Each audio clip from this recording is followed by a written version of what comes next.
Ladies and gentlemen, you're listening to Long Walk Talks. My name is David Hensley. I am the owner and creative director of Long Walk Productions, and I am joined today by one of my two usual co-hosts, Chris the Fashion Plate Barnes. That is not my name on this show, sir. It's your name on every show, sir. It is not. And unfortunately, Stan could not join us today, but we do have a special guest, the host of our sister show, This Is a Work, David Two Doggz Hayes. Hey, thanks for having me. How did you manage to land him? Oh, I know a few people. I made a few phone calls. I sent him a text message asking if he'd be here. He responded in the positive, so now he's here.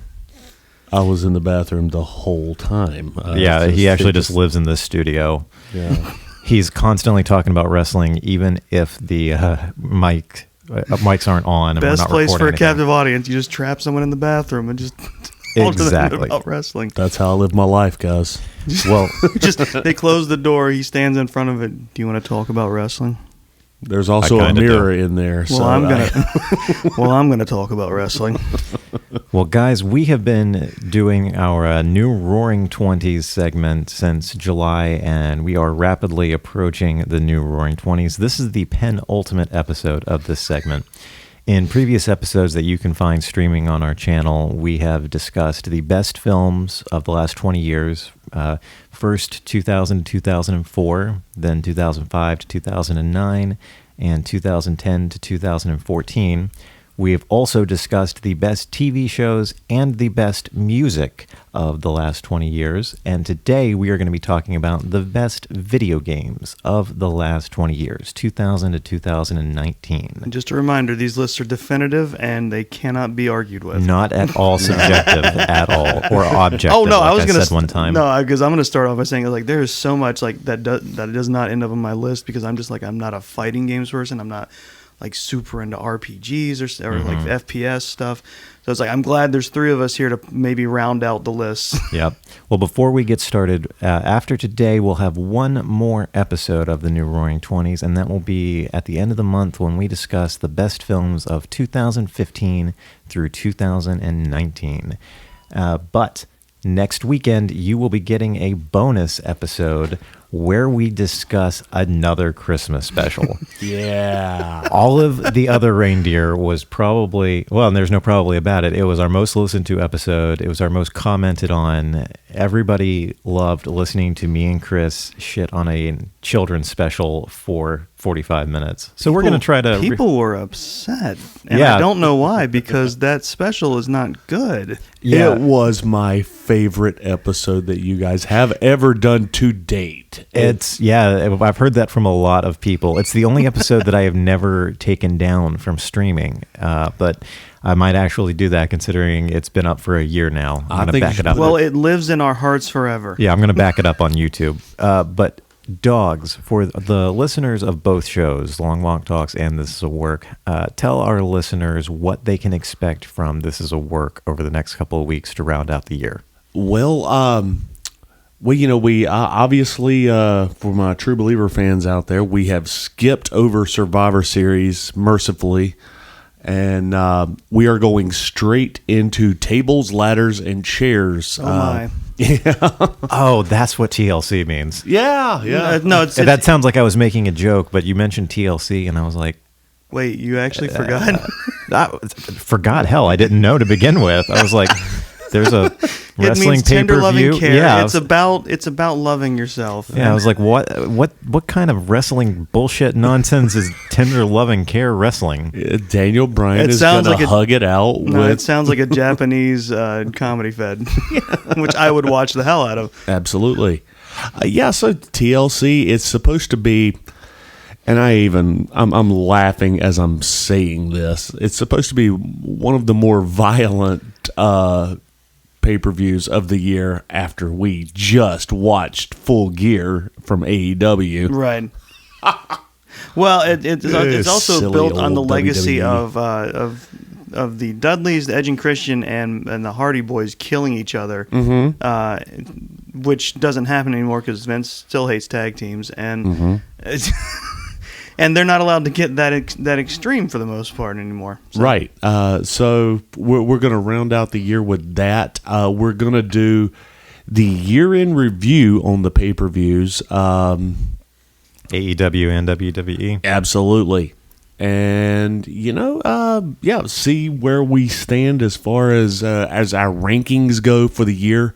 AEW versus WWE, just your overall female versus male and overall rankings all together. Okay. So, yeah, it's going to be fun. Very nice. So, listeners, you can expect after today's episode 2 more episodes of Long Walk Talks and 2 more new episodes of This Is a Work.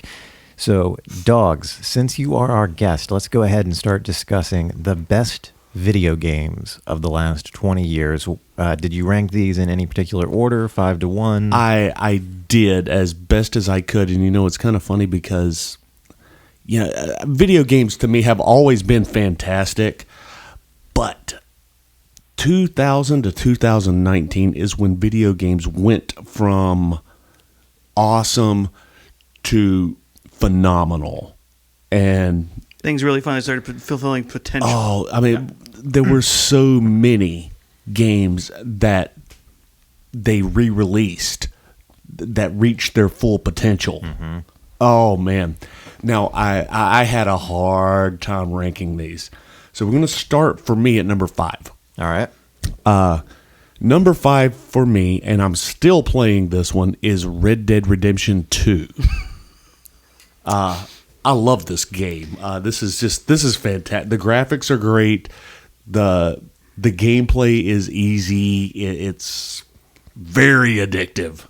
As my son said, Dad, go get Red Dead Redemption 2. It'll ruin your life.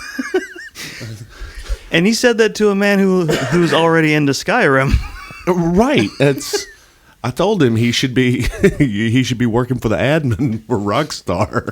Honestly, I'm surprised more games like that don't have that kind of ad campaign, because that's how gamers think. It's like, Oh yeah, this is going to ruin your life. Have fun. We will.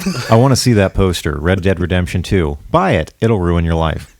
See you in 3 months. Mm-hmm. It's almost like the cigarette commercials that have the Surgeon General's warning on them. Oh yeah, no, I need those warnings, because I am exactly that type of person. When I get a game and I really do get into it, I stay up till 4 a.m. playing it, and I will do that every day for like a week straight. Yeah, you brought up Skyrim, Chris. That's the big reason why I've avoided Skyrim all of these years. But now there's a version out for the Nintendo Switch that I'm There's a eyeing. version out for everything. Well, yeah. It will ruin your life. They will release that in perpetuity. Yeah. All right, so Red Dead Redemption 2 is your number 5. Yes. I cannot emphasize this enough. Ha. Now, are we going to go around with our number 5s and then go to number 4s? Yep. Or Yep. Yeah. Okay. All right, so Chris, your number 5. Well, my 5th favorite beat boop is this one's near and dear to my heart, and it's also a very important game. My 5th one is GTA 3. Because that one came out in the early 2000s, and it revolutionized gaming on the whole in terms of what sandbox games could be. This is actually one of the ones I was talking about earlier. It was one of the, because there was no real preset to it. This was one of the sandbox games where I had the most fun running around doing missions or just fucking around and just blowing shit up, upping that wanted level, and it's still. It's one of the games I feel proudest about beating, having played it. Yeah. And the end of that game is still one of the funniest endings. I won't spoil. I mean, you can look it up on YouTube. No, if they haven't played it by now. Well, at the end, your character who runs off the mob boss you work for in the beginning of the game, who you end up getting crossing, and before you finally beat them at the end, you run off with his daughter. And at the end, and through the whole thing, she's just kind of hanging out, and she's kind of bitchy. And at the end, she starts talking to your guy. Doesn't speak at all because he's supposed to be you, so he's just nameless. It's just the whole time. He's like, she's yammering on at the end, and all it does is it just fades out to start the credits, and then you just hear a gunshot. And to this day, they don't tell you whether he shot her or just himself.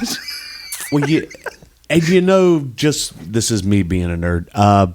They actually named the guy now. Yes. What was it? Nikki? Claude. I think it's Claude or something. Claude? I thought it was Nikki Capelli.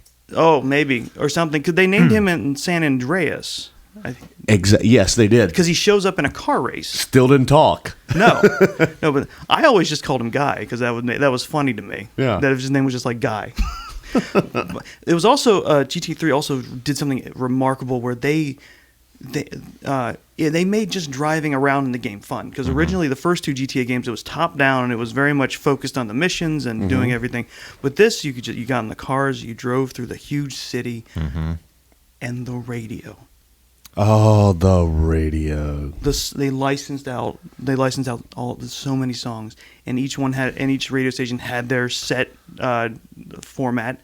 With the commercials. Oh my God, the commercials! I still have. You know what? I was saying a commercial to myself that I've memorized from GTA 3. Yes.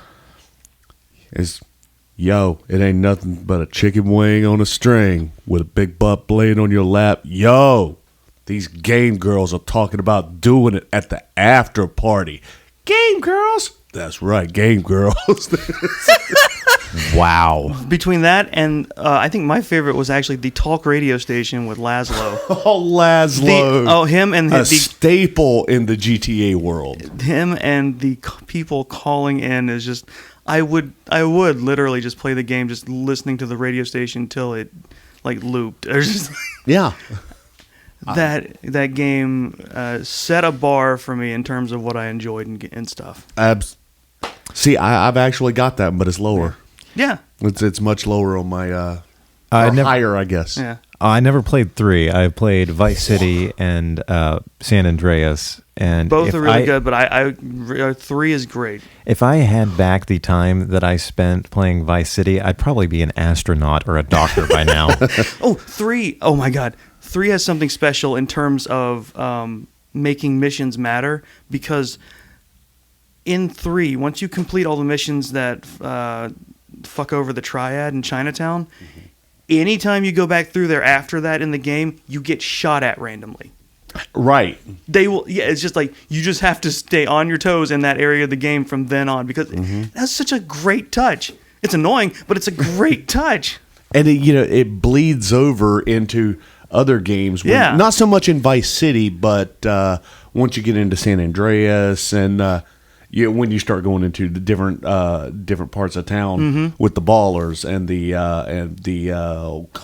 Vagos and There were the Haitians, weren't there too? The Haitians were in 5, I believe. Okay, I thought they were in San Andreas. I can't remember. They could be. I might be thinking of something else. Never I'd mind. have to go back and play it, but Carol won't let me anymore. That sounds right. Well, I was going to say GTA 3 is pretty cheap if you ever want to pick it up on like Xbox or PSN. Well, way back in the day, I bought a 2-pack for the original Xbox that was GTA 3 and Vice City. Yeah. Because that was the only way Vice City was available. And I don't know why. I just never played 3. I just sunk endless hours into Vice City. I think it's worth it. I can't recommend it enough. Mm-hmm. Absolutely. Nice. What do you got?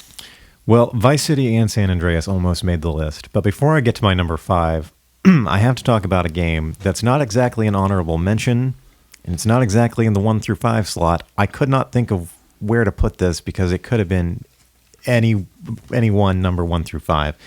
It's Batman Arkham City. Okay. Oh, that was an honorable mention for me. You've sunk so much time into that game. I have, and at various times, this was my number 5. My number 1, it was all over the place. I could not rank it. It just, I loved this game so much. The original Arkham Asylum was great. It was one of the last games that I went out and got at midnight. Arkham Origins and Arkham Knight were both great, but Arkham City is just one of the best video games ever made. Mm-hmm. And that's one of those games, again, that whole series also revolutionized things because the fighting system in that is something that got copied 10 times over into everything else. Especially into another game that is on my list later. But it probably is on mine too. And also has the free roaming capability that GTA had. Taking the gameplay from Asylum, which was on just a small island with 3 or 4 big buildings. And focused on sneaking. Taking that and then transporting it to an actual fully rendered city with skyscrapers and underground tunnels and all these places Batman could Glide 2 and Zipline 2 and all this. It was just madness. And it was so much fun to explore. You finally got to be Batman. Yeah. Yeah, Oh, yeah. you really did. But my actual number 5 slot, now that I've given some love for Arkham City, my number 5 is Star Wars Knights of the Old Republic 2. I had a feeling one, if not both of those, would end up on your list. I love 1 a lot, but of the 2 of them, it was the one I played the least. I did a playthrough Light Side and a playthrough Dark Side, and that was it. Again, like I said with Vice City, if I had back all the hours I spent playing Knights 2, I don't know what I could have done with my life. I played every possible version of the story of Knights 2, Light Side, Dark Side. Once I discovered, I think it was on my 3rd playthrough, it took for me to realize that you could start training your other party members to be either Jedi or Sith. I love moments like that. I've done that on games too, where it's like, I'm how far into this game, or this is like not my first go around, and I just discovered this.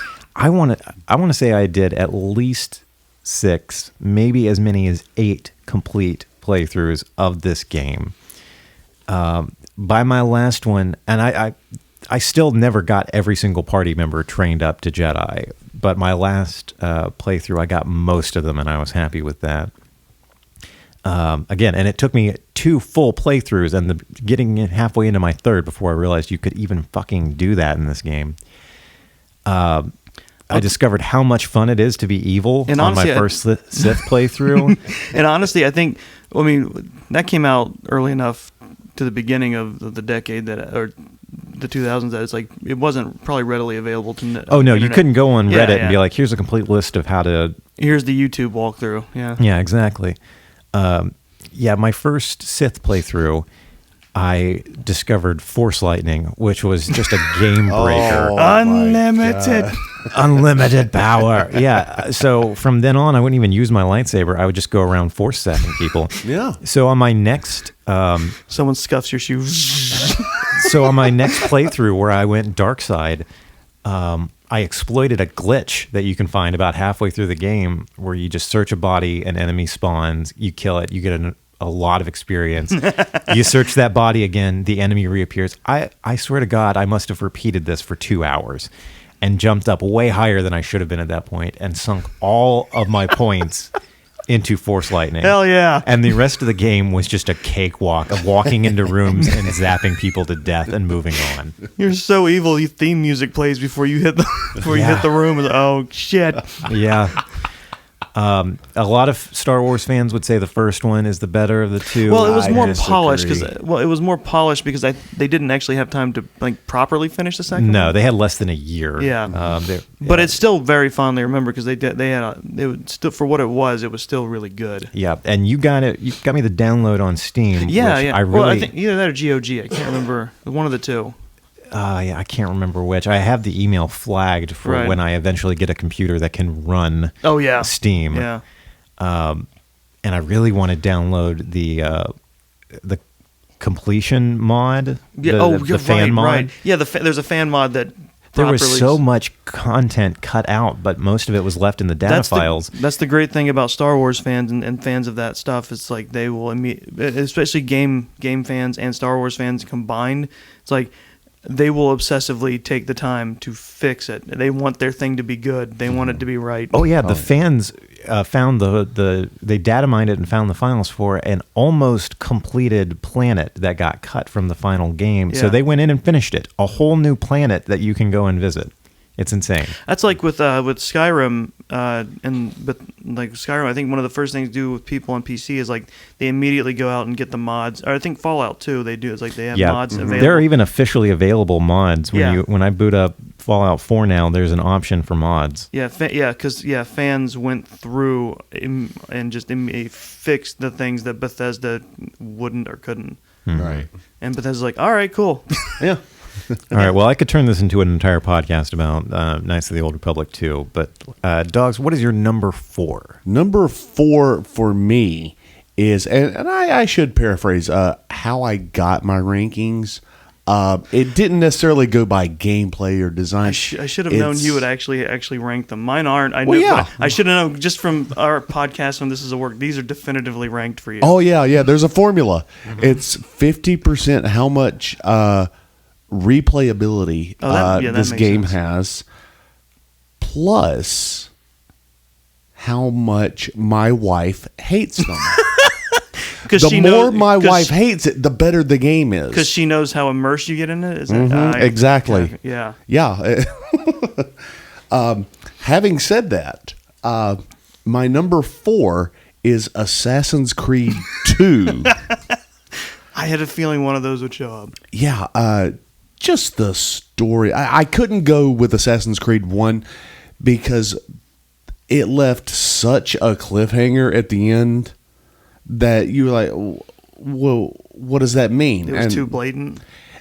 I don't know, like you were left there back in the real world in the Animus room.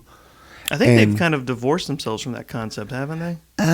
Well, I think the, what did they call that building anyway? I don't remember. They called it something, whatever it was, that kind of fell on its face. Yeah. And now they have this new world order because type. It wasn't the meta plot that they were delving into these pasts to get information or something that would help them stage like a revolution or something. That's what it was turning out to be, and that's why it fell on its face. And eventually, there's like, oh well, the past stuff is the better stuff, so they just kind of made that the thing. Yeah. And then you have rogue people that are bound, that are spreading out, like still looking for their own thing. We're rebels, but yeah, the first one it left me hanging, and it left with so many questions because I was just like, wait a minute, he's okay. He stayed too long in the Animus, so is he now Altair? I don't. His name's Desmond, or is it Altair? Well, I don't. What's going on? And they just left it there, and it was a quick game too. Bad news: Ubisoft didn't have any answers either. I know, right? Well, so then 2 comes out, and 2 is not Altair anymore. It's and the name just fell out of my head. Ezio. Ezio. Yes. Thank you. I've never played any of the Assassin's Creed games, but just the names true, and everything yeah. has become so ingrained in pop culture now. Right. Yeah. So Wasn't there a movie? No, there wasn't. I feel like there was some sort of. Didn't it star Michael F. Fassbender? No movie. Moving on. And you want to hear something sad that I heard from How Did This Get Made? He left the set of Assassin's Creed and went straight to go do the snowman. I remember hearing that. Yeah. Oh, Michael Fassbender. From one on fire, it's like jumping from a castle on fire to a ship that's sinking. yeah, amazing, isn't it? I'm sorry. Go ahead. So yeah, Assassin's Creed 2, graphics amazing, replay value through the roof. The story very easy to follow for some people, and and then you start to get this big buildup about the Animus and the apple itself and what the apple actually means, and it goes back to Adam and Eve, and it gives you like these little trinkets, these little snippets of information, but it still doesn't give you the whole story. And that's what made that whole game so compelling to where I wanted the next Assassin's Creed. Very nice. Nice, yeah. All right. Well, Chris, you're number 4. All right. Well, here's where things get indie and weird. All right. Right. You said indie and weird, right? not indie and weird. That's what I heard. Indie. Like, is this is your number 4 a video game that you played while on a Vision Quest? High on peyote. Independent. In a teepee in the forest. Independent and weird. That's where my number 4 comes from. Independent. Doggz and I took peyote and Independent. lived in a teepee for a week. It also brings me to another Assassin's Creed. So Independent and weird. Independent and weird. Go ahead. All right. So, I guess you would classify this game. Also, it's Native American, you asshole. Independent. It's Aboriginal, you asshole. I guess you would classify this one as a puzzle game. So I'll. Sorry, I just looked over at Doggz. no, I'm fine. No, you're not. No, you're not. Indian weird, he says. I did not say that.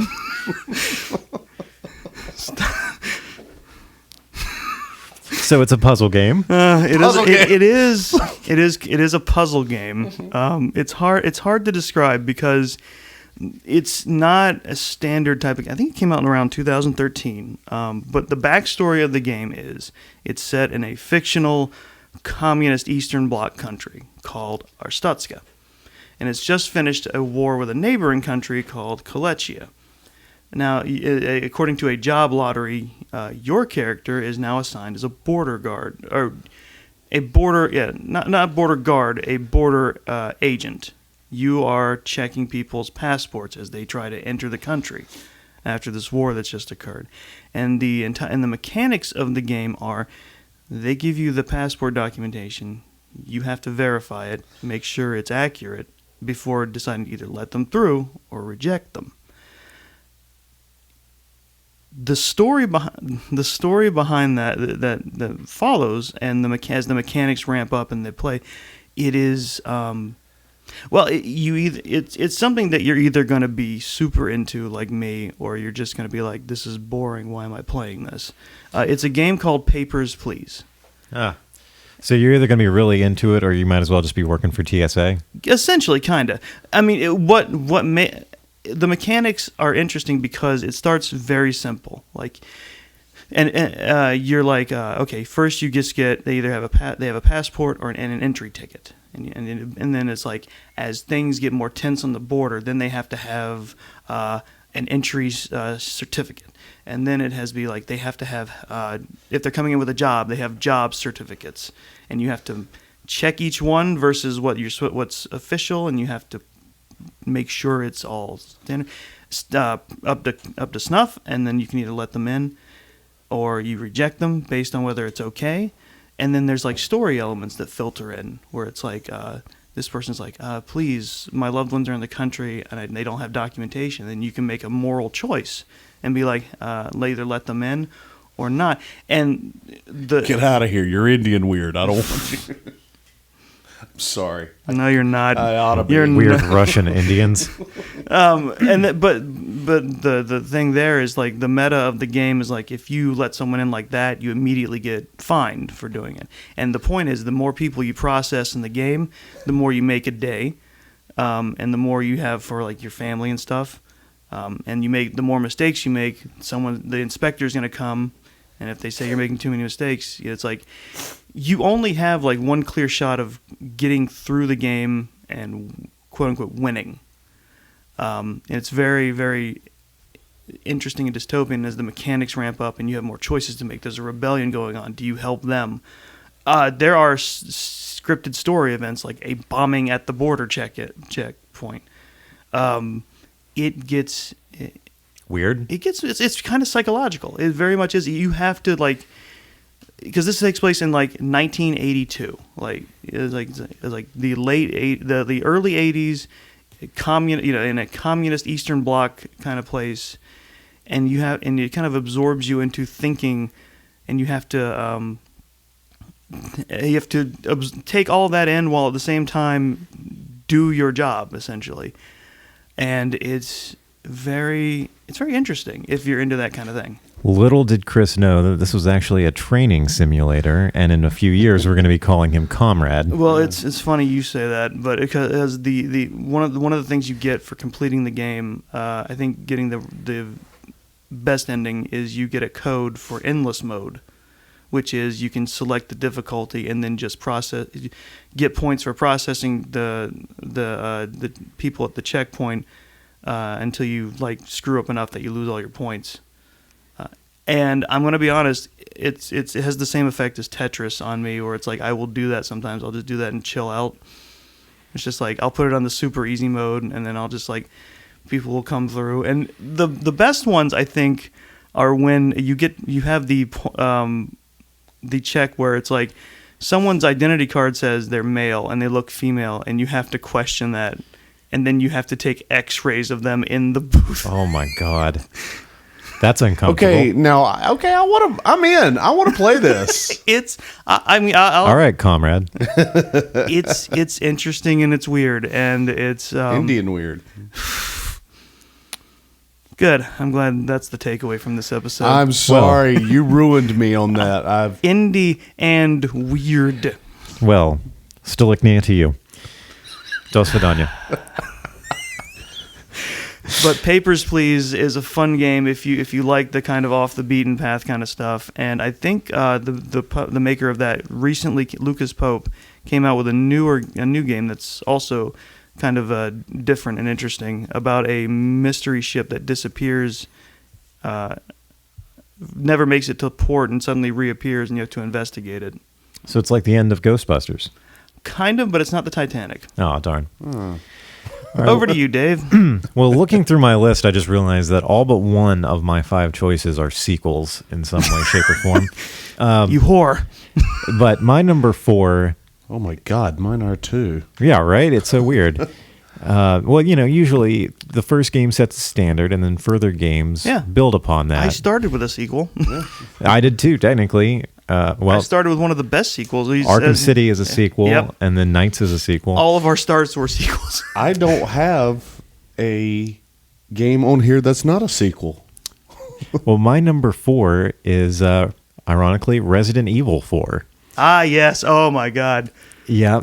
This game came out in 2004, just to keep adding on to it. And I remember that was the year I started college, and there was a Blockbuster Video right down the street. And I had never played any... Do you know how old you sound right now? I know, shut up.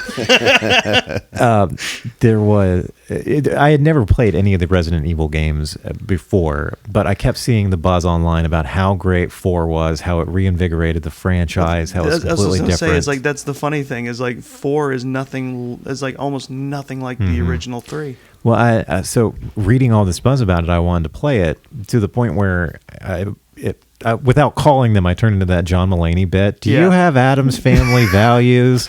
Listen, lady. So I would go to this Blockbuster daily to see if anybody had returned the damn thing. And finally, one day I went, and there was one copy, and I was like, grabbed "Shit, it, yes, like I got Smeagol. it. Yes, my precious." So I checked it out, I took it home, and I started back to my dorm, and I started playing it, and I could not make it past that first level. The first time Leon gets into the village. Oh, yeah. And you're confronted by all the crazy villagers. I could not get a hang. Yes, I could not get a hang of the aiming mechanic. And then, what do they call the guy? What was the name for the guy with the chainsaw? He had a... it's Dr. I want to say it started with an S? Dr. Salazar? Sure, yeah. Dr. Murder. As soon as the guy with the chainsaw came up, I'd just be like, all right, I'm fucking done, and he would chainsaw me. No, Salazar it's not Salazar.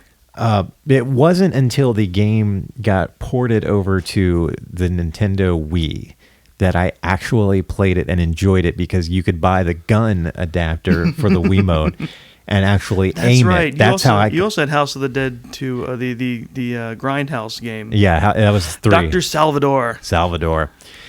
So I played it on the Wii and actually managed to beat it. And then again, just a few years ago, I bought the HD remaster for the Xbox One. I remember you playing through that, yeah. The sheer amount of times that I have played through it, you do on each system, you play it once where it's extremely difficult and frustrating. You play it a second time where it's slightly easier because you start over with all your weapons.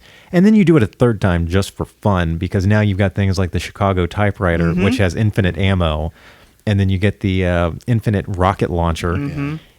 And I tried to explain this process to my wife, Katie. I love when games do that because it's the reward. It's like, you did it the hard way. Now go have some fun with it. Yeah. Now you get to go back through those levels that gave you shit and be like, haha. Well, yeah, when I was playing the HD remaster and getting so frustrated with having to do all this shit again, Katie was like, why are you doing this to yourself? And You'll I had see. to be like, yeah, listen, so the first playthrough is extremely difficult, but ultimately rewarding when you finally beat it. The second playthrough is to get to the third playthrough, so that you have all of the good shit and you can just Rambo your way through zombies and infected villagers and giant monsters and all this other shit. Yeah, and it's like, 4 is such a good starting point for new players because they drop a lot of the baggage of the first 3. Yeah. So yeah, that's my number 4, Resident Evil 4 from 2004. Doggz, what's your number 3? Number 3 for me is, we just talked about it recently, or briefly, is Grand Theft Auto San Andreas. Ah, yeah. Ah, shit. Here we go again. Yeah. See, this one, and I struggled with this one too, because this one could have easily been number 1 for me, because Kara just starts swearing when she sees that game. Now you have the mod for it, right? That unlocks the hidden mini game, right? No. Do you? I can't. That was. Are we talking about the hot coffee mod? That was such a scandal when it came out. It was funny because you had to specifically alter like what you were playing on in order to make it work. It wasn't like an easy mod to just unlock. No, the way I did my stuff the old-fashioned way. What I did was I decided, okay, I'm gonna go find the one-track betting station, and I just started playing until I was a millionaire. I haven't done a mission. I haven't done anything, and I was okay. Great, I'm a millionaire now. Now I'm gonna go find a spray can. And then I proceeded to go and find every single game tag and got all that done. Well, then I decided I was going to become a bicycle expert. I still haven't done a mission yet. And I did all the bike races. And then I was like, well, now I've got to look good. So I hit the gym. Yep. And long story short, I handled this every side mission that was available to me. I tried to handle before I started one single mission. And then I saved it. And then I just start the game. And so I could just, whenever I play through it, and I was like, hey, I want to do this again. Load that one save back up. How's it coming, Doggz? I'm almost ready to start. Yeah. Yeah. That's like me with create a character screens. It's like, Yeah, exactly. My roommate had San Andreas when we were in college, and my condolences. we would take turns playing it, and yeah, like Saturday morning, 9 a.m., we're both awake, and one of us is playing, and all we're doing is at a gym lifting weights. It was the weirdest fucking thing for a video game. And then They took a lot. That's the thing about Rockstar from GTA 3 onwards. They enjoyed taking a lot of risks with the stuff that they would add that you could do in there, and that's something a lot of Japanese games do that Americans really don't do a lot of, because it's like you could date several different women in that game, and you have to alter your appearance some way to be more like what they want to date. Exact. Which was, if you there's one woman that you can date that likes really husky guys, and so you have to get fat, and so she's talking to you while you're on your date, and he was like, I always like going to eat. I hear this making me hungry, and it's like he changed his entire demeanor. There was so much about GTA was so vast, and it was all over the place. You could actually go back to Liberty City It was everywhere. Now, correct me if I'm wrong, but isn't this the game with Bigfoot? No, this is the one that rumored to have. Rumored to have Bigfoot. Okay. This is the one that started the Bigfoot's in the game rumors. Because me and the same roommate, we went out one night and we partook in some illegal substances. I'm sorry if you're listening to this podcast, Mom. And we went back to our dorm room and decided that we were going to search for Bigfoot. And I think we stayed up until like 3 or 4 o'clock in the morning, roaming San Andreas, looking for Bigfoot. Yeah. Oh yeah, there's videos and videos of people doing their own like investigative reporting on YouTube of trying to figure, is Bigfoot actually in the game? It's something they didn't actually fulfill until the 5th one, I think. Yeah. And man, I did the same thing without the illegal substances. I got drunk and did it. Yes, that's what we did. Got drunk. Yeah. Yeah. So again, sorry, Mom. All right. But the game's so great. Oh, yeah. If you've never played this, I don't know what you're doing with your life. You should ruin it like I've done mine. Yeah. Chris, you're number 3? All right, we're still on the independent kick. Independent. Oh, okay. Pregnant pause. Just I just saw a spit take without any liquid in his mouth. So this one is very, I think I'd call it was a hit, but it's also very niche. And I think it's going to be the only like RPG on my list, or it's something it's very much an RPG light. I don't know, and I don't think I brought it up very much. Back in 2015, I think it's 2015. Yeah. This guy who was a huge fan of like Earthbound and old school RPGs, especially Earthbound, he released a game called Undertale.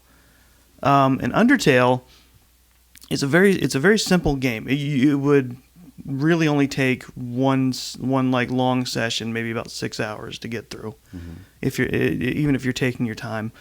And the whole point of the game is the mechanics are very RPG, but you learn very quickly. You don't have to fight to win. It's interesting. The game is very much set around the idea of you can fight if you want to, but ideally there are mechanics you can employ in the game to end a fight by showing mercy. And as the game progresses and you learn more about the characters and the story, you learn why it becomes so important to be more merciful as you play. And what's really interesting is not just the pacifism mechanics, is the meta of the game, because the game, it becomes very apparent as you're playing. The game is built on the idea that you know you're playing a game, and it knows you're playing a game, and your choices, you learn very quickly as you play through, matter. What you choose to do to the characters and how you treat everybody matters, because it affects what you do in the game and how the game responds to you. The game will call you out for resetting. The game will call you out for for starting a new save. That's see now I've never heard of the game. I had to Google it. These are the kind of games that get me really addictive. Especially the ones that will call you out, like it's very codename Iceman type thing. It's like I say, it's really short, but it's fun, and it's a pretty inexpensive, and it's good that it's inexpensive, because really you would only play it maybe a couple of times. I mean, that's the only unfortunate thing is, like, there's not really a path of replayability unless you just want to. Yeah. Because the end of the story, even on the best ending, kind of like, maybe leave everything alone and don't come back to it. It really is. Yeah. Because of like I said, the meta of the story is essentially calling you out that because you're playing with people's lives like it's a video game. Mm-hmm. And it's a short but very. If you're into it, it's very touching, I think. And the characters are memorable.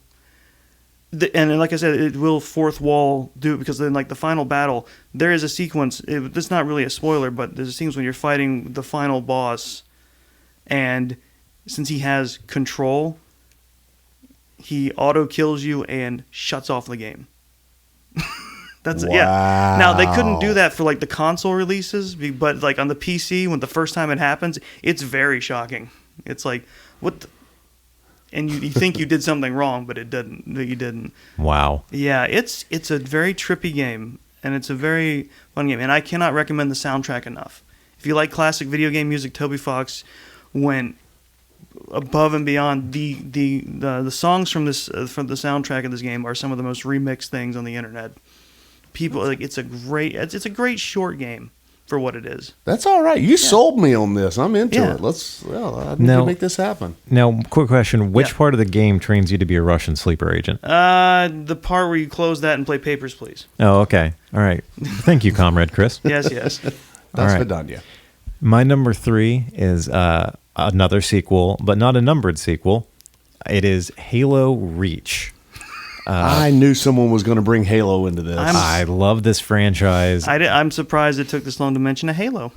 I love the franchise. I love all the numbered games, but this one, it is a like immediate prequel to the first game, and it was the first one that of all of them that really had a major impact on me playing it, because it's a gut punch of a game, beginning to end. The tagline, if I'm remembering correctly, is from the beginning, you know the end, because it's just a couple of weeks prior to the beginning of the first game. And considering at the beginning of the first game, Master Chief is one of the few Spartans left alive, you know this team that you're on is doomed. You're playing a war movie.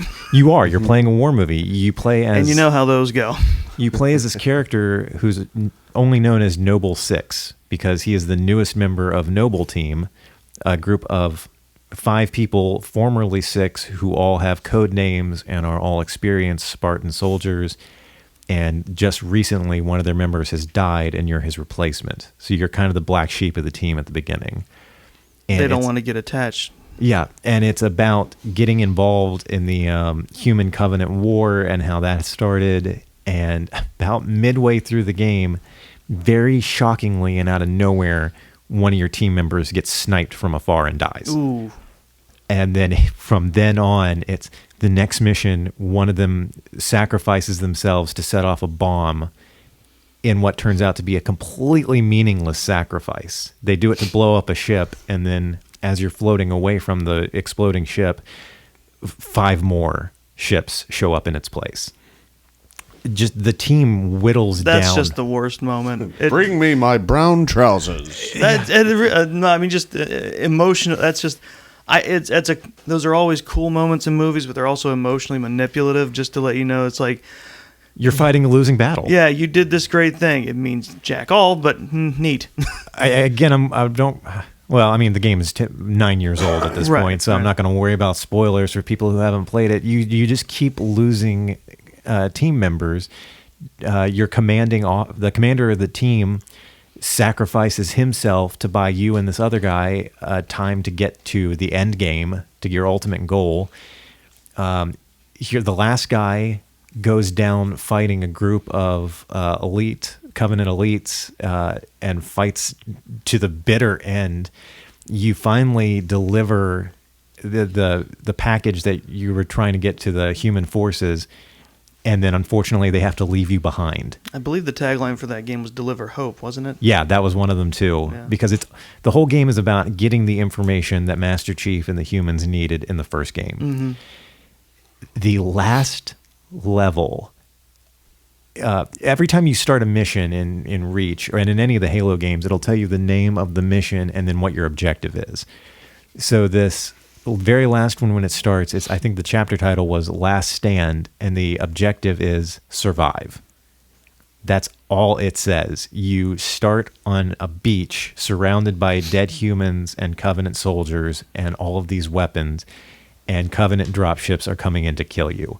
And it's all about how long can you last until they do kill you. That's the end of the game, and I played this, and I was like, holy shit. A video game up to that point had not had so much of an effect on me before. Wow. Yeah. See, now I've never played one single Halo game.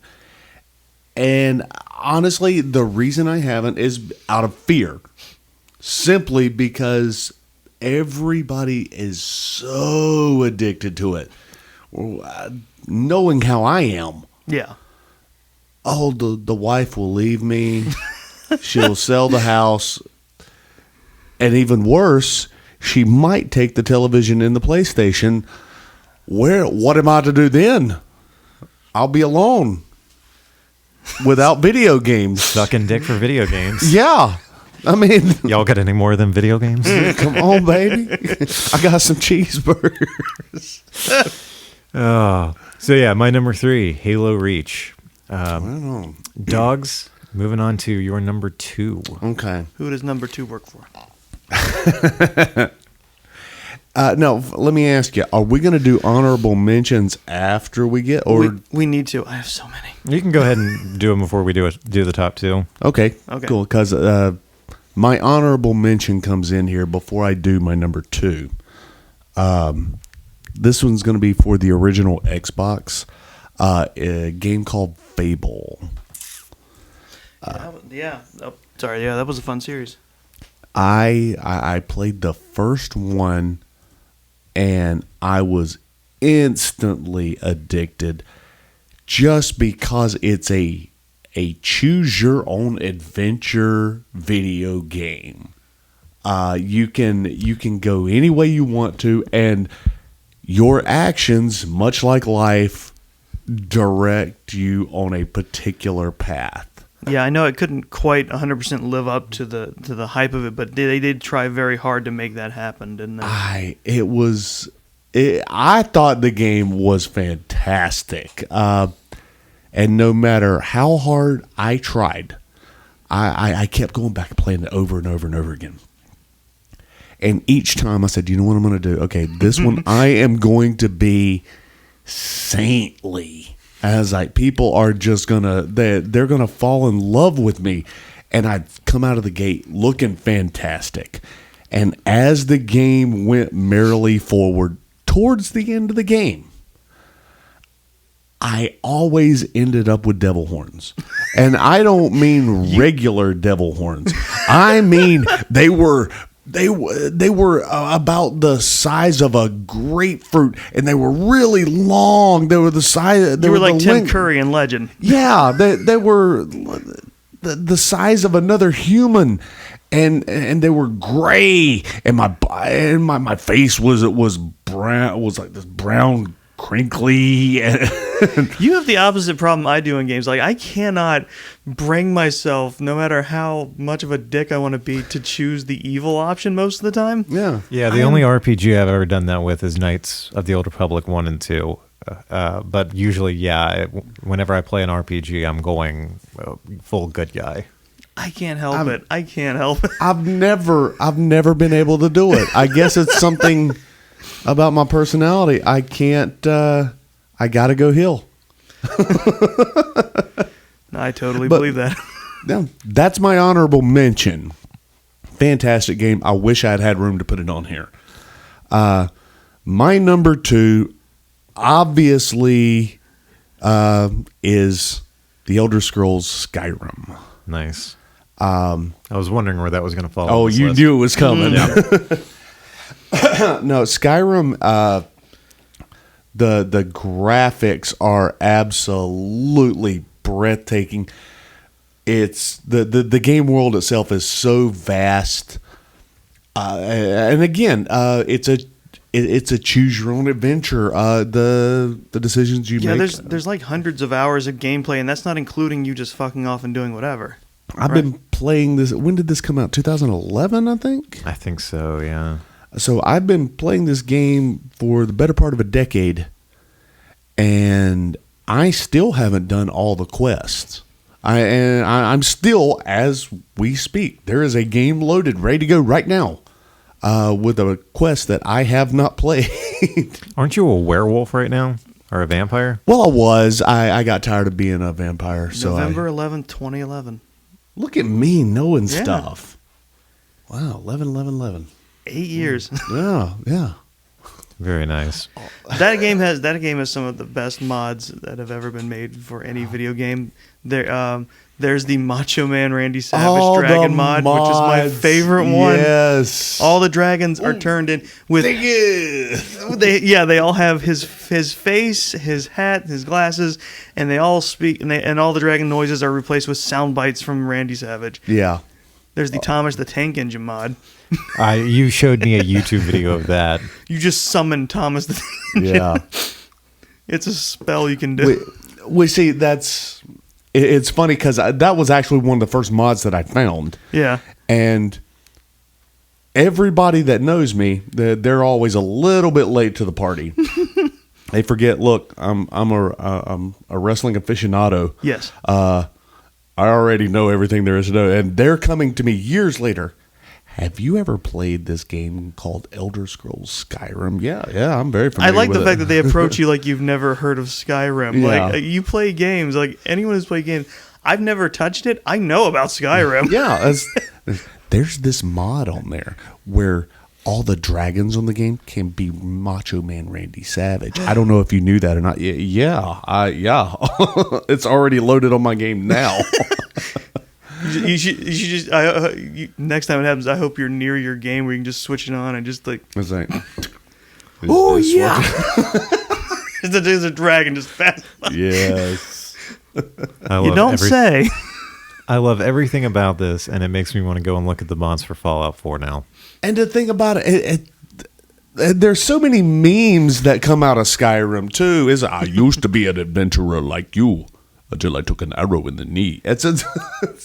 You can just keep going. Yeah. There's all these repetitive lines that they keep saying, and no lollygagging, and it just keeps coming up. It's so much fun. I love this game. Nice. I really want to play this for the Switch.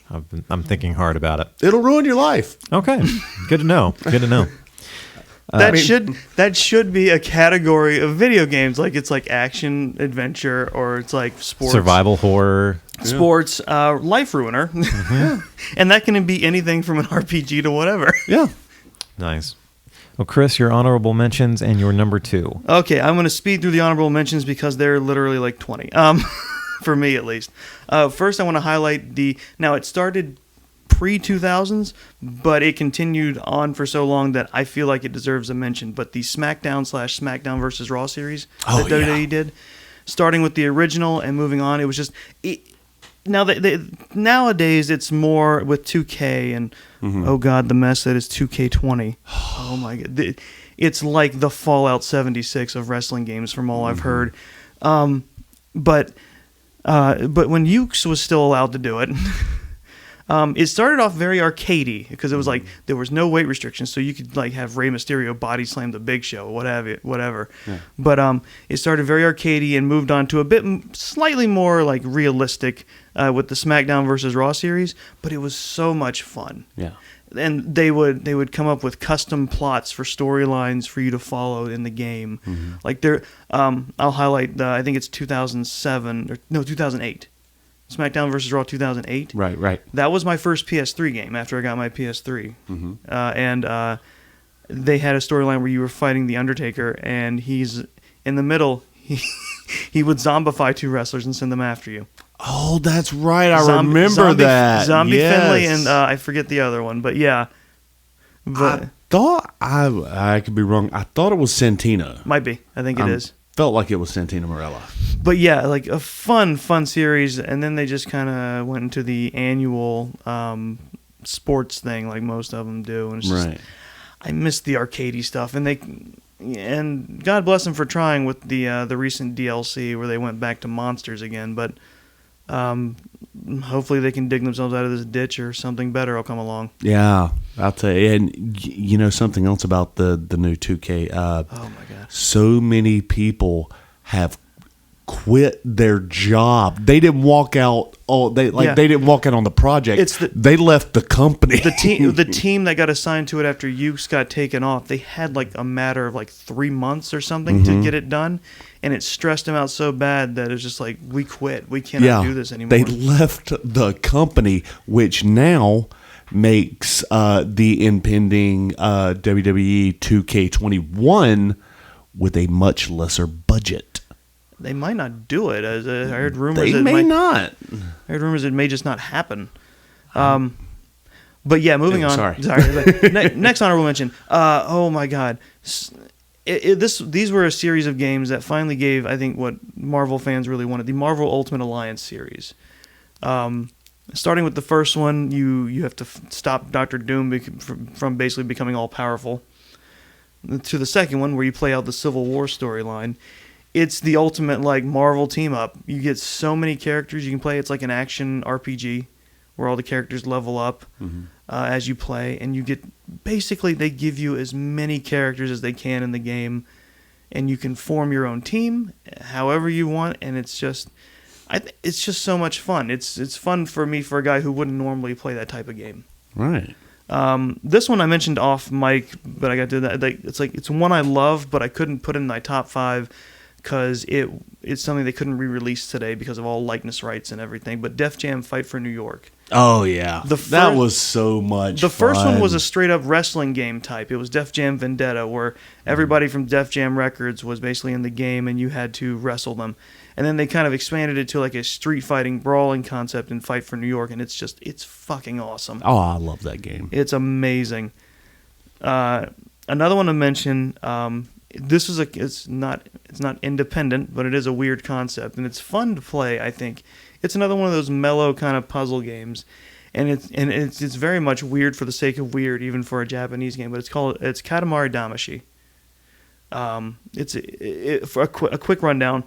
The premise is the king of all cosmos, the guy who runs the whole shebang, got blitzed and accidentally lost all the stars in the sky. So you, his son, the prince, goes down to Earth to roll things up in various levels so that he can make new stars to put in the sky. It's just a giant weird rolling game. Yeah, it's interesting. But it's mellow and it's weird and it's kind of fun to chill out to. Yeah. The next one, I never played the Shenmue series, but they just came out with the third game recently. But this is a game this series ended up being based off of that and ended up being really awesome. But the Yakuza series. Oh, yeah. And they recently have just come out with all the remastered games for the series up to like 6. Have you ever played any of the Yakuza? I have not, no. Oh, they're super fun. They are yeah, not you've a lot told of me a lot about replay them. value on it, but it's fun nonetheless. No, I wouldn't say you'd replay each game, but each game is so huge that by the time you're done playing through it, I mean, you're kind of done. Right. And I've watched you play it before. It's immersive and it's interesting. The weird thing, the night that I watched you play Yakuza, literally all you were doing was going around to different restaurants and eating food from them. It's because and I was like, do you do anything in this? Are you just like a restaurant reviewer who also happens to be part of the Yakuza? Look, food is fuel, okay? That's the thing. It's like this game, it's like there's an overarching, very serious story about a man who's like the noblest man in the Yakuza going to accomplish something. But just really hungry. Everything in between that is every weird-ass mini game they could give you. They love stuffing. Like, one of the major things you can do in the Yakuza games, is, since it's published by Sega, is go to a Sega arcade and play classic Sega games.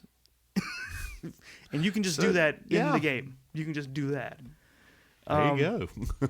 Next honorable mention, Scott Pilgrim versus the World. Nice. This game... I didn't know that was a video game, but then again, how could it not be? Yeah. They released it prior to the movie, or around the time the movie came out in 2010. And it's basically it's not a clone, but it's very much inspired in the style of River City Rampage, where it's a beat 'em up, but you also like collect money and get power ups and level up your characters. It's super fun, and I still have it, and I'm glad I bought it when I did, because some reason, some sort of rights holdup, got it taken off the digital stores.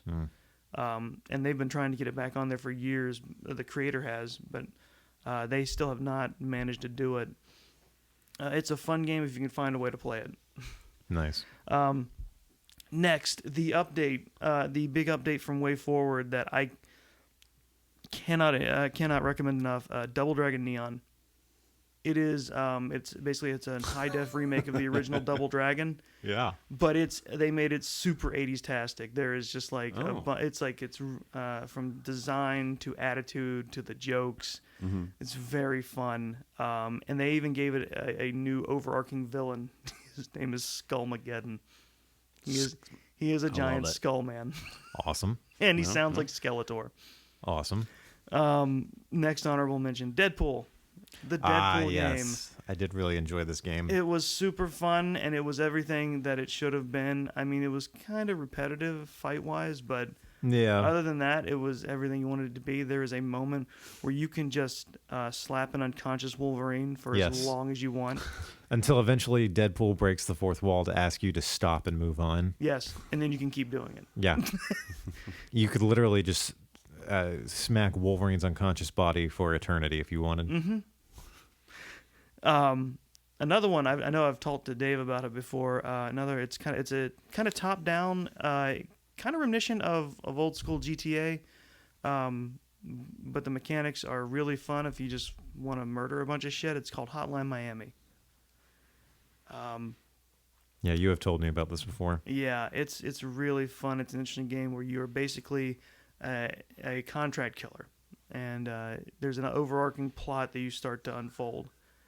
I do remember this game. Okay. It's very interesting. Like I told Dave, it's inspired by the movie Drive. A bit, yeah. In terms of character.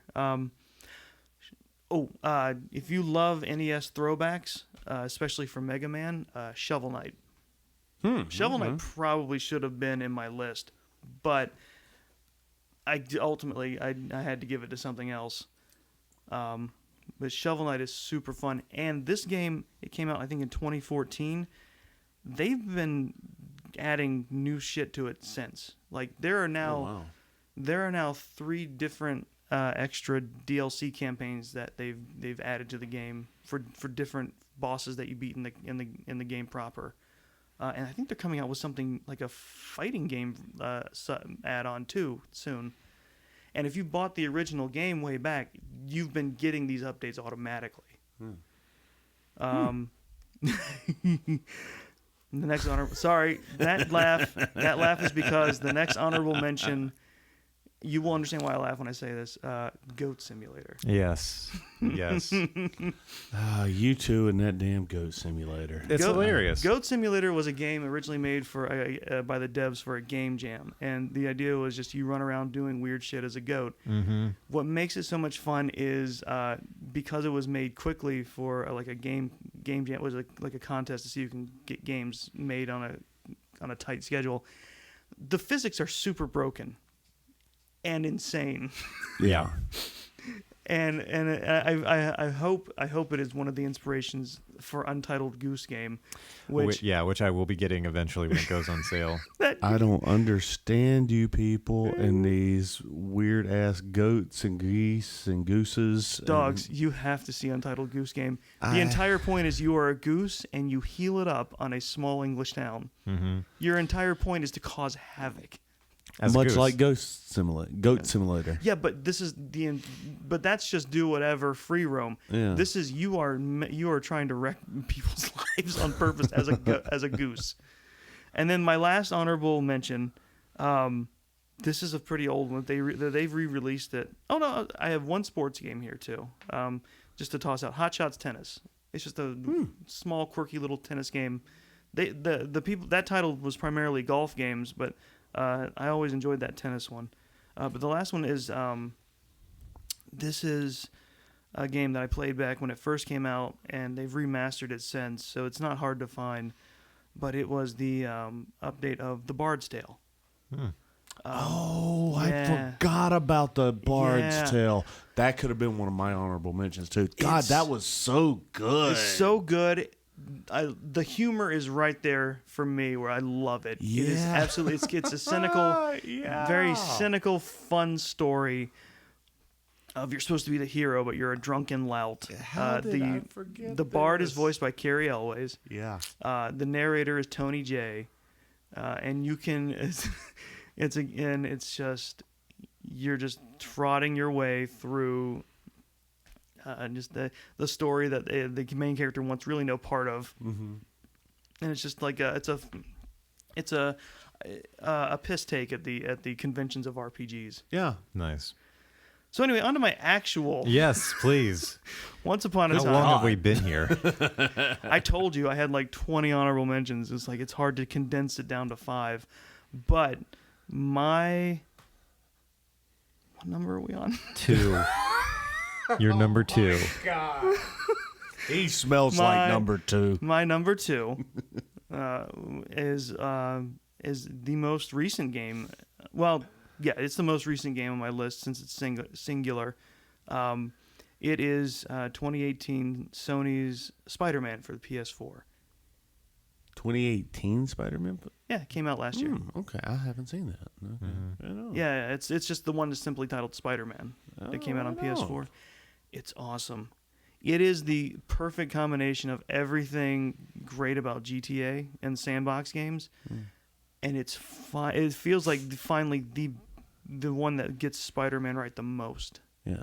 It's like if somebody took the open world gameplay of GTA and mixed it with the combat of the Batman Arkham series. Yep. And the writing is great. The story is epic. It's just they've put as much as they can in there. It's actually emotional. By the end, there's actually a moment where I genuinely cried a little bit. Yeah. Wow. And it's fun. Web swinging and fighting and doing everything as Spider-Man feels great. Mm-hmm. It is everything you wanted it to be. I haven't played this one, but I did play the last Spider-Man where Bruce Campbell was doing the narration for Spider-Man 2. There you go. Yep. Yeah. And that one was great. Yeah. This is that even better. I mean, it gets everything that people loved about that one that other games couldn't seem to get.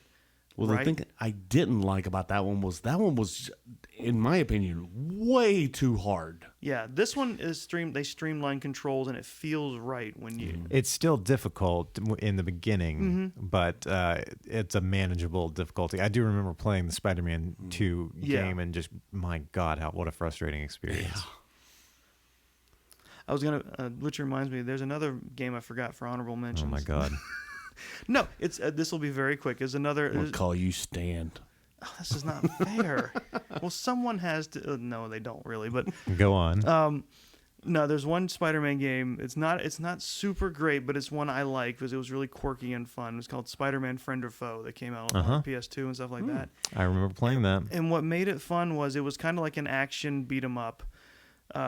But where you progress through the levels, but Spider-Man, because of something that was going on, was getting help from all of his normal villains. So you got to actually play as Dr. Octopus and the Lizard and the Rhino. Venom. Yeah, you got to, like, these characters that normally you have to fight against, you got to play as. Oh, that's fun. And it's really a lot of fun. And what really hooks me on games like these is like when there's like really good humor in it, and there's really a fun script, fun storyline and moments in there. I know. Wow. It's not like something that would make it into the list proper, but it's a fun game. Yeah. Nice. All right. Well, moving on. After all of that, I'm sorry. I'm gonna speed through my my honorable mentions real quick. How many do you have? I have 6. Like I said, I'm going to speed through Don't worry, them. he's only prepared a small essay for each one of them. No, Halo 3, Yeah. Marvel Legends 2, which was the precursor to, like you mentioned, Ultimate Alliance 1 and 2. Yes. Oh, that was the X-Men Legends, wasn't it? Oh, yeah, I'm sorry, X-Men Legends Yeah.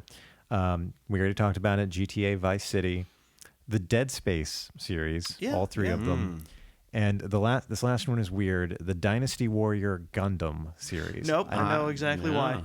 I don't know what number just regular Dynasty Warrior is up to. I think it's probably like 37. There were 3 Dynasty Warrior Gundam games, and I've never watched any of the Gundam anime before. I knew nothing about the plot. My favorite thing to do was to put on music and pour myself a drink, and it's just you assemble a Gundam suit from various pieces all over canon, like 20 years worth of canon, and you go and you destroy large swaths of robots.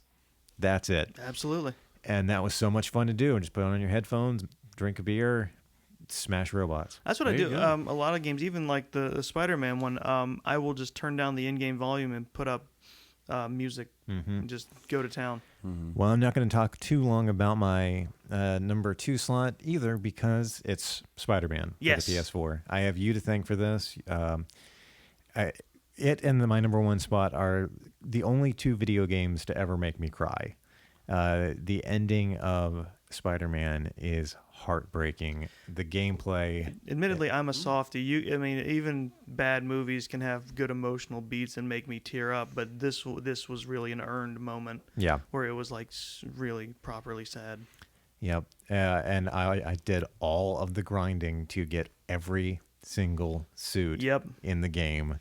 And it was all completely worth it, that's even the the thing. ones that didn't actually do anything for you That's other the than thing. cosmetic. There's a bunch of extra suits you can put on, and sometimes they'll give you extra abilities, or sometimes they'll just be cosmetic. But you can earn them all in game by doing stuff. Mm-hmm. They make it pretty relatively easy to earn the ability to unlock them. Or you either just have to assemble certain things, or find certain things, or complete certain side missions. And they made a very good point of it's like, this isn't going to be like locked away DLC. Yeah. This is something you can accomplish in game. All right. Well, let's move on to our number 1s. Doggz. My number 1, and honestly, this comes with just a little something, because I have to go with the entire series on this, but the Metal Gear series I have been playing since I was a baby. And I mean, even Metal Gear 2 Snake's Revenge. Yeah, Yeah, the going that one far that they back. don't talk about. Yeah. Because I don't think Hideo Kojima did that one, did he? Or, Oh, he did, but Oh. they don't acknowledge it anymore. He don't- Yeah. Yeah. Until we came out with, the solid edition. Yes. And my number 1 is Metal Gear Solid Snake Eater. Mm-hmm. That game had me captivated for years. I think it came out in, I want to say it was 2003. Was it? Yeah, 2003. And we are here in 2019. I'm still playing it. Oh, it's still pretty well regarded as like one of the favorite of the series for a lot of people. So good, and the replay value on it is unparalleled. The soundtrack that goes along with it is borderline absurd, but I'm obsessed with it. There's nothing about this game that I'm not obsessed with, and I could have put in any of the Metal Gear games into this category, but Snake Eater was so good because it was basically Metal Gear Zero. Mm-hmm. Because you're not actually playing as Solid Snake, you're playing as Big Boss. And this one starts the whole thing. So good, so amazing. Very nice. Yeah, I had a feeling that a Metal Gear was going to end up on there as well. Oh, it had to. It had to. Chris, your number 1 video game of the last 20 years. He hesitantly turned. Mm-hmm. Well, it's like Doggz said, I'm going to have to go with the whole series too, but it's going to be wildly different. Go for it. It's the Lego series. Ah, nice. Lego games. I can't argue. Starting with, I got the first one, I can't remember, but it was the first one, the Lego Star Wars game, the one that covered the prequels. Phenomenal. I was hooked from the get-go, and then they came out with the original 3 movies, and then it was Indiana Jones, and then they've gone to Batman. They've gone to Batman. They've done Marvel. They've done because the Batman series ended up just being the whole DC universe.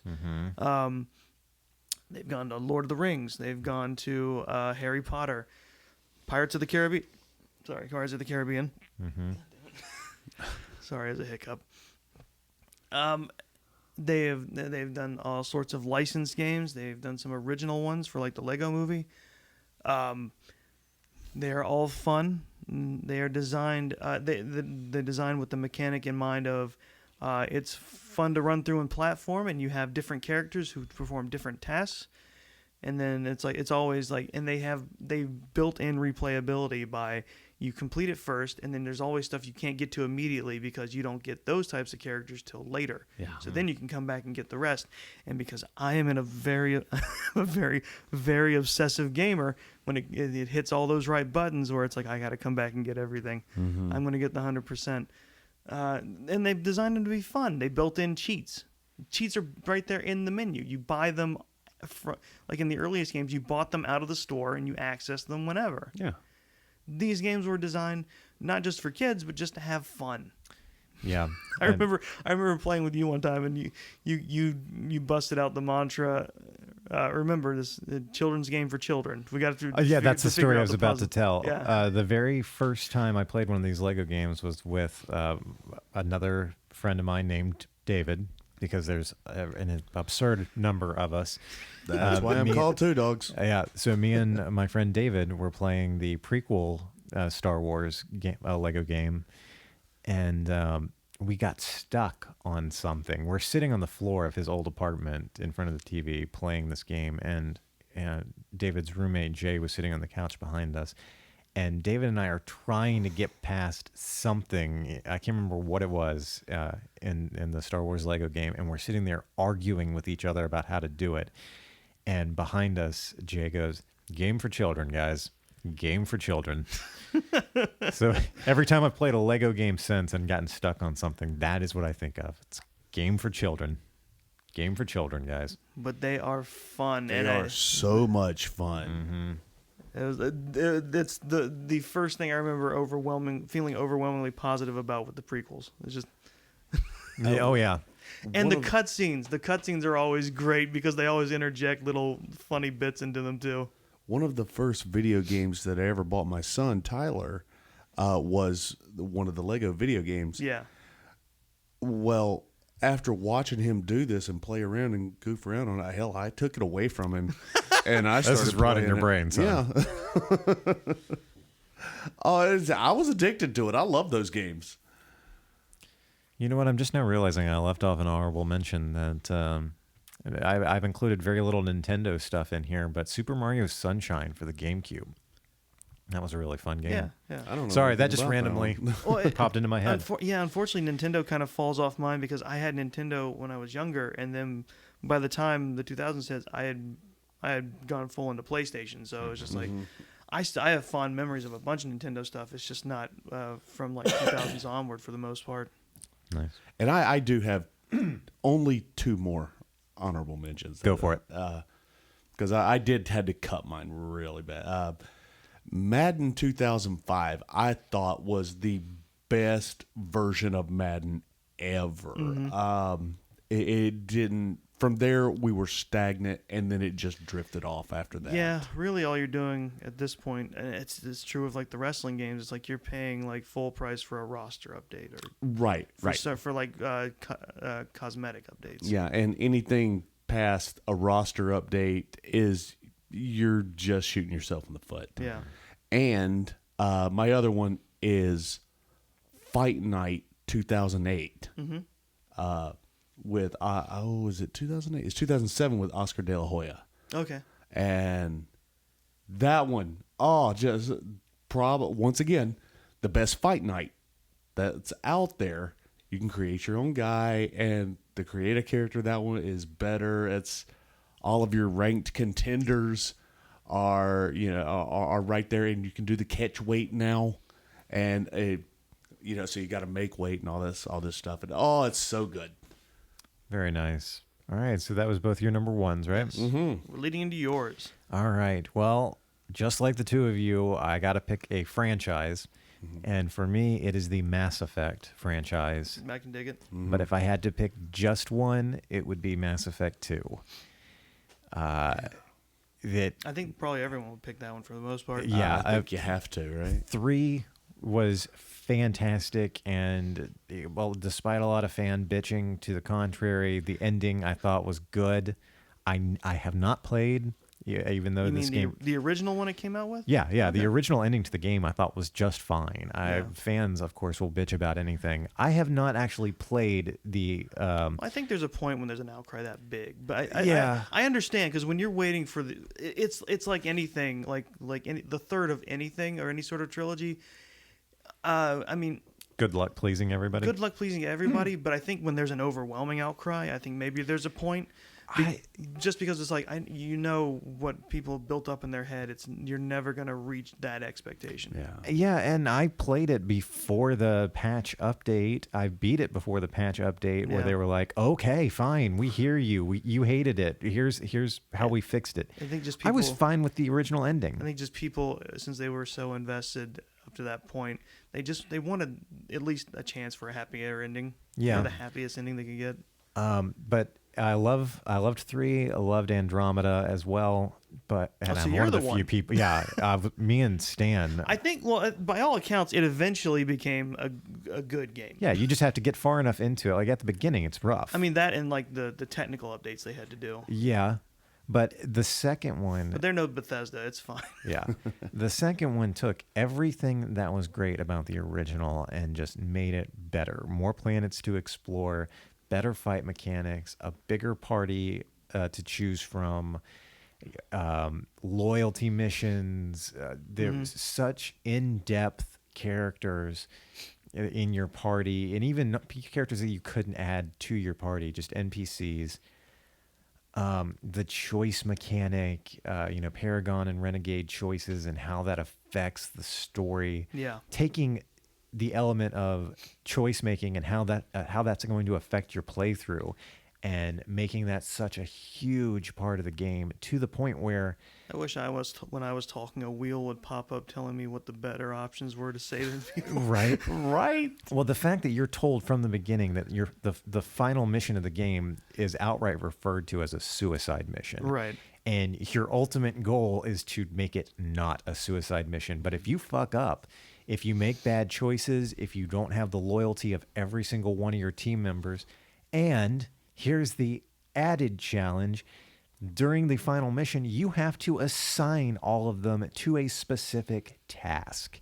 And if you assign the wrong person to the wrong task, that character is going to die. You're going to feel guilty because it's your fault, and you're not going to get the golden ending. Mother of God, that was a stressful experience, but it was so worth it and so rewarding when the game is over and you got everyone out alive. I loved that game so much, and I love this whole franchise so much. Hell yeah. Right on. So yeah, Mass Effect and Mass Effect 2, that's my number 1 pick. So any final thoughts before we wrap up our penultimate Roaring 20s episode? Video games are fun. Video They are games fun. are fun. I can't wait to go home and play a couple when this is over. Yep. All right. Well, Doggz, thank you for joining us today for this episode. Oh, thank you for having me. Hopefully you'll have me back for this. After the smoke break? Yeah. Yeah. We're going to take a brief break after this episode ends so we can go and record our Christmas special episode. So for Long Walk Talks, thank you, Chris, for joining us. As always, it's been a blast. You know what? You will finally... I'm not going to call you Chris the Fashion Plate Barnes anymore. You can call me by my real name, Dave. Comrade Chris Barnes. No, you can just call me Dave. Yeah, make it extra confusing. Doggz, Chris, thank you for being a part of this. Thank you for having listening to us. You can follow us online. You can go to our website, longwalk.us, or you can like us on Facebook, facebook.com/longwalkpro. Do you guys want to share your social media handles? Sure. Mine is, you can get me on Instagram at 2Doggz This Is a Work. You can get me at David 2Doggz Hayes on Facebook. And you can also get me at David Hayes 357 on Twitter. Chris? I have an Instagram account that I don't use, but it's police_squad_files. I have a Twitter account. What is it? Why don't you tell me? Huh? Oh, right. Isn't it Chris the alt-right? Wrong. It's Chris the OK now. I changed it. That's Chris boo. the OK. OK is spelled O-K-A-Y. The joke is dead. Long live the joke. Long live Chris the alt-right. And you can... if you Do not clip that. If you can find the correct David Hensley on Facebook, I applaud you because there's a million of us. But you can also follow me on Instagram at DBHensley. And so thanks for listening. If you enjoy the show and our sister show, This Is a Work, please leave us a rating and a review on iTunes. Thank you very much, and we'll be back soon with our Christmas episode. This has gotten Indian weird.